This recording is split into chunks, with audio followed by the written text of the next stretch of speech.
কিসের প্রিপারেশন করছিস?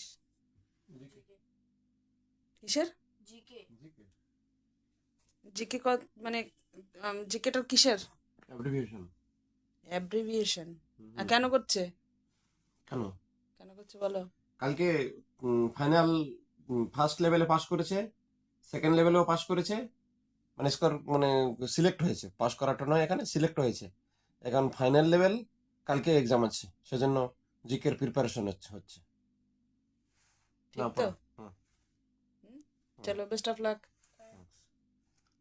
না, পড়ো। কারণ ফাইনাল লেভেলের প্রিপারেশন হচ্ছে, তাই তো? হ্যাঁ, আর কত স্কোর করেছিলে এইটা?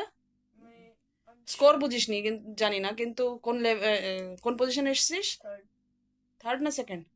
না কোন পজিশন এখানে বলেনি, এখানে শুধু বলে সিলেক্ট শুধু হয়েছে। হ্যাঁ, এক একটা লেভেল থেকে ধরো থার্ড না সেকেন্ড? ধরো 40 জন পরীক্ষা দিয়েছে, সেখান থেকে 10 জন নিয়েছে। আবার তারপরে এক একটা প্রথম ক্লাসের হলো, তারপর অনেকগুলো ক্লাসের মধ্যে হলো, এবার স্কুল ওয়াইজ হবে। স্কুলের এখন তারপরে তোর হবে ফার্স্ট সেকেন্ড থার্ড, তাই তো?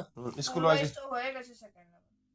সেকেন্ড লেভেল হয়ে গেছে এবার। স্কুল ওয়াইজ ছিল না ক্লাস? ক্লাস 6 7 8 তিনটা স্কুল ওয়াইজই হবে। তো স্কুল ওয়াইজই হচ্ছে। এবার তোর সেকেন্ড মানে এখন ফাইনালটা হচ্ছে। ফাইনালটা হয়তো স্কুল ওয়াইজ হতে পারে, ক্লাস 10 এর স্টুডেন্ট তোমার সঙ্গে পড়তে পারে। এবার যাই হোক, সেই তাহলে ফাইনালের জন্য প্রিপারেশন ভালো করে জোর জার করে জোর তোর করে করো। Best of luck.